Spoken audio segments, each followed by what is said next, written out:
Rightio, we've been doing our yes marker with Jules. It's still not reflexive. Yes. Like there's, that lip licking is a way to, she knows it a little bit. Yes. But it's still not reflexive. So what I mean by reflexive is when I say that, the dog should, like, it should be reflexive to the point where she has no control but to be like, where's the food, right? So we want to still work on this. She is a little bit nervous, tail's tucked a little bit. Yes. So that there where that head snap occurred is fantastic. And we want to keep working on that. But what we're going to do in the meantime as well is start working on some loose lead walking. She's pretty good with the loose lead, but we need to really nail that and really nail the leash pressure communication, just so that when we do start working with dogs, we have the ability to control her,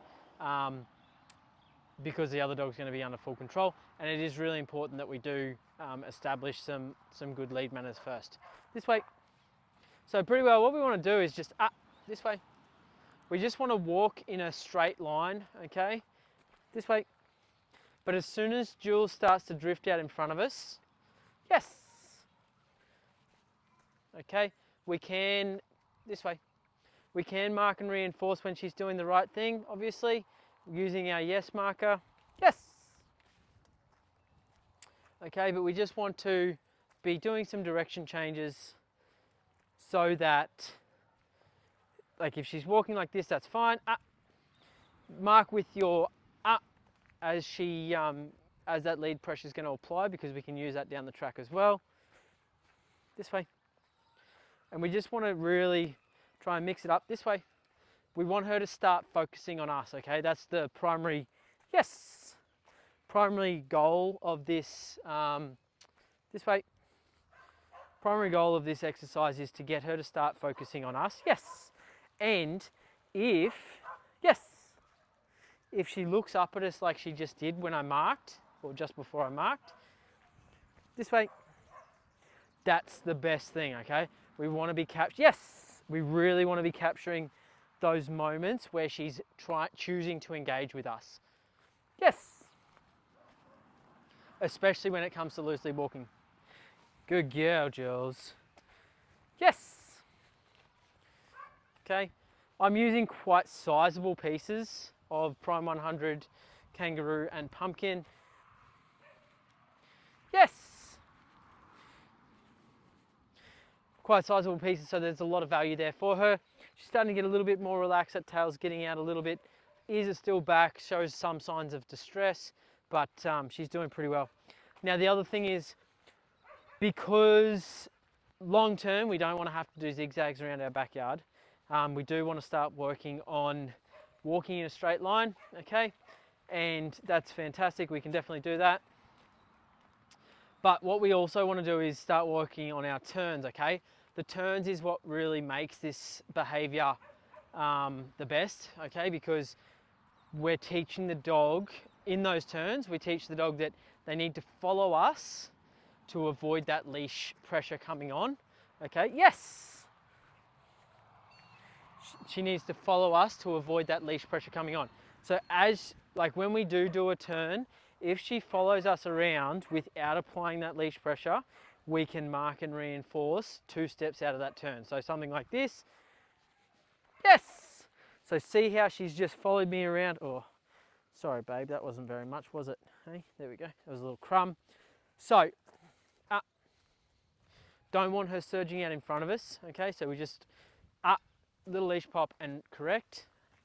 But essentially, we want to, yes, if she follows us around in these turns, we can mark yes and reinforce, okay?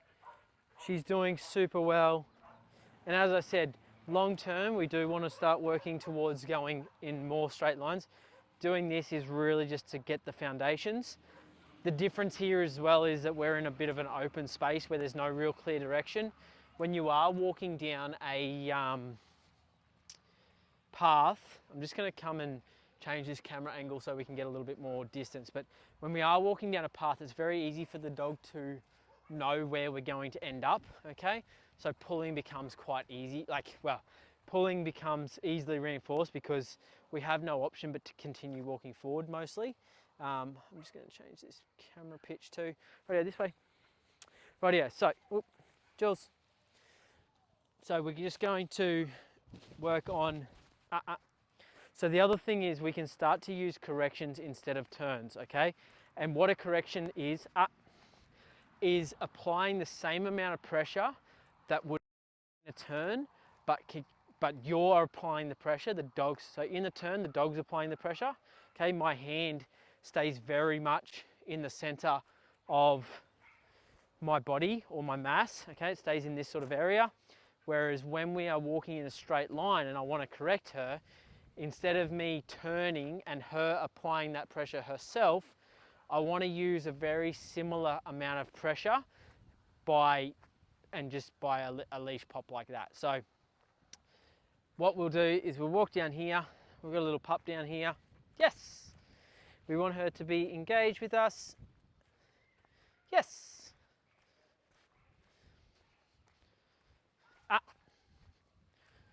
So that time, again, because we've loaded that up marker, it's a way of telling her that's not correct, okay?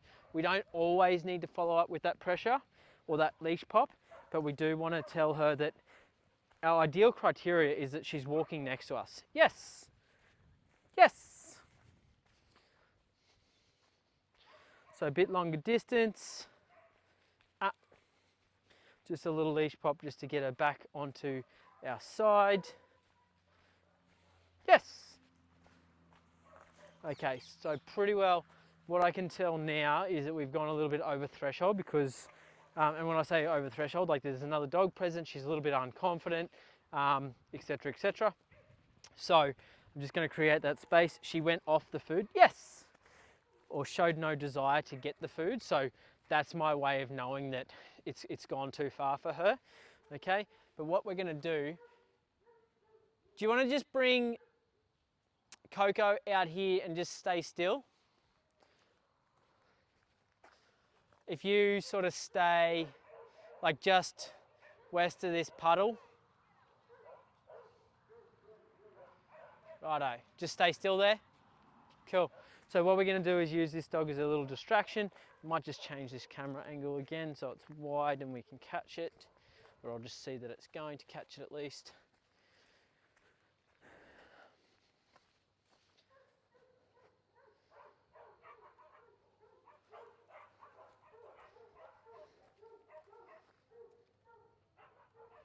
Rightio.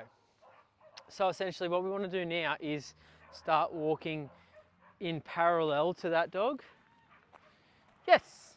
And when she glances at the dog, we can mark yes and reinforce, okay? So we want to stay a fair bit away.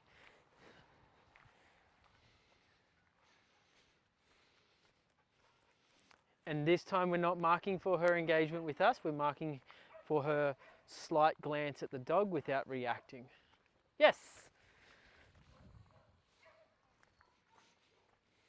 Yes. Yes. Yes. We want to remain pretty fluid in this. We don't want to be stopping and starting. We just want to keep going. Again, this is probably not something that you guys can practice. Yes. I just marked and reinforced engagement with me, but this is not something I would really advise you guys to be practicing unless you've got a pretty solid dog that you can do it with. Obviously, if Coco was blowing up and being silly as well, that's going to change the whole scenario. But we want to just keep practicing this zigzag walking back and forth and associating with positive associations, yes, with that dog. And slowly just closing that distance, yes. Good girl, Jules, good girl. Oh, you're so clever, you're so clever.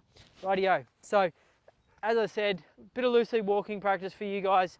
Start in your backyard, then front yard, then go to the local park when it's quiet. Make this really simple, really low distraction environments for Jules to start off with, really avoiding other dogs. If it means you have to put her in the car to take her to the local footy field or something like that, do that instead of walking there, okay?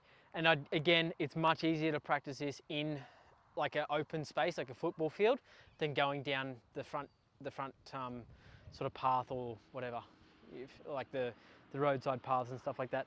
Much easier to do the foundations of this in an open space. And yeah, ideally trying to avoid anywhere that there's going to be a lot of dogs or any dogs, hopefully. But yeah, very good. Good job.